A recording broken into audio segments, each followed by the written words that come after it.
Rome had no medical board, no licensing system, no rules about who could pick up a blade and call themselves a healer. Anyone could do it, and that made being a patient in ancient Rome one of the most dangerous things a person could do. This is every rank of the ancient Roman doctor. Rank 1, the street healer. He owned nothing but confidence, a wooden cart, a few bundles of dried herbs, and the absolute nerve to charge money for it. The street healer was the entry point of Roman medicine, and the most common face of it.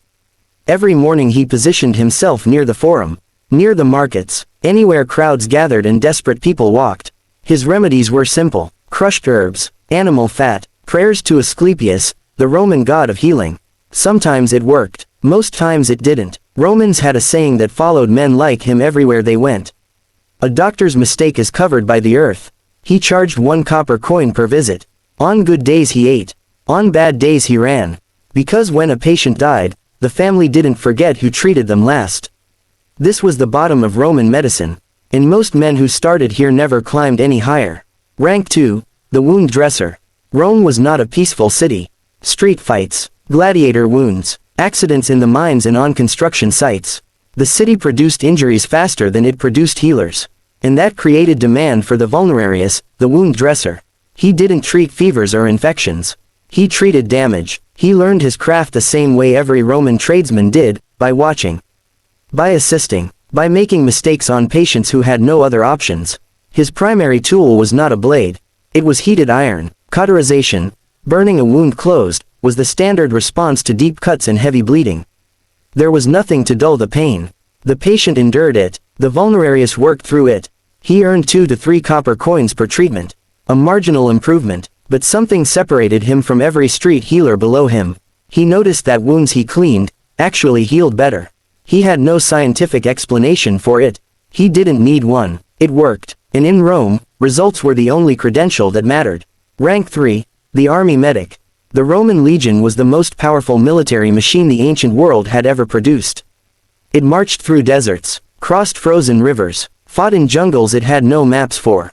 And it needed its soldiers alive. That need created the Medicus, the army medic. This was the first rank in Roman medicine that came with real authority, real pay, and the protection of the most powerful army on earth. The Medicus traveled with the legion, set up field hospitals, called valetudinaria, directly behind the front lines. When battle broke out, his job was simple: work faster than men were dying. Arrow wounds, crush injuries, amputations performed without anesthesia in the middle of a screaming battlefield. The fastest Roman military surgeons could remove a limb in under 3 minutes. Not because they were comfortable with it, because speed was the only mercy they had to offer. The army medic earned a soldier's full salary. He was exempt from combat duty. He had status. He had security. But every man who held this rank carried something with him long after the campaigns ended. The absolute knowledge of exactly how quickly a human body could stop working. Rank 4, the city physician. The veterans who survived the legions, the ones sharp enough and experienced enough, came home to something most Roman doctors never achieved. An official appointment. The Archiatri populares, city physicians, were doctors selected by the Roman government to serve specific districts of the city. For the first time in his career, a doctor had guaranteed patients, a fixed salary paid by the state, and a recognized place inside Roman society. He operated from a proper clinic, called an officina, organized tools, medicinal supplies, actual beds for patients who needed them. His instruments were surprisingly sophisticated: scalpels, bone drills, forceps, catheters, surgical needles. Archaeologists have recovered Roman surgical tools that are nearly identical to instruments used in operating rooms today. The city physician also began forming ideas that would take the rest of the world centuries to accept. That food affected health. That sleep affected recovery. That exercise changed the body's ability to fight disease. Galen, the most celebrated physician in Roman history, built an entire medical legacy on exactly these observations, writing over 500 texts that shaped medicine for the next 1,000 years. At this rank, a doctor finally had a reputation worth protecting. And that changed everything about how carefully he worked. Rank 5, the private physician. There was a rank above public service that most Roman doctors never reached. Not because they lacked skill. Because they lacked the right patron. The private physician lived inside the household of Rome's elite. Senators, generals, The wealthiest merchant families in the empire.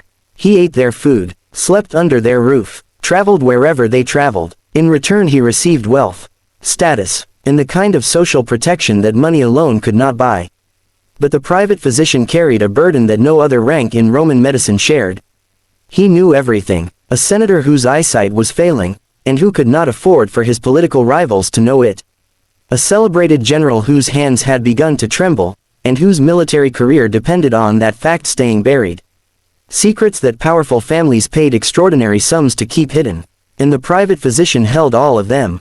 In Rome, that kind of knowledge was not just valuable, it was dangerous. History records multiple cases of private physicians executed, not for negligence, but for knowing too much about the wrong people. At this rank survival required something the medical texts never taught: political intelligence. Rank 6, the emperor's physician. And then there was a rank above all of them, a position so close to absolute power that the line between physician and political advisor had almost entirely disappeared. The Archiater, the emperor's personal doctor. He was not simply responsible for one man's health. He was responsible for the stability of the entire Roman Empire. Because when emperors got sick, things fell apart. Armies lost their command structure. Political alliances fractured overnight. Civil wars that consumed entire generations began with a single man's fever going untreated. The Archiater understood his position completely. He tasted the emperor's food and water before every meal. He monitored sleep patterns, dietary habits, physical condition, emotional state. He had unrestricted access to every room in the palace. His salary exceeded senior military generals. Roman citizenship was granted to him automatically, regardless of his origin. Many of Rome's greatest Archiatri were Greek physicians, brought to Rome specifically because Greek medicine was considered the most advanced in the known world. But the position came with a weight that no salary could compensate for. If the emperor fell ill and recovered, the Archiater was rewarded with wealth that took other men lifetimes to accumulate. If the emperor fell ill and died, the Archiater answered for it. Not in a courtroom, he simply went to sleep one night knowing that one missed symptom, one wrong decision, one evening of carelessness, could collapse an empire, and end his life before sunrise. 6 ranks, one of the most brutal empires in human history, and zero margin for error at the top. From a copper coin on a street corner to carrying the weight of an entire civilization in your hands. This was the real life of a Roman doctor.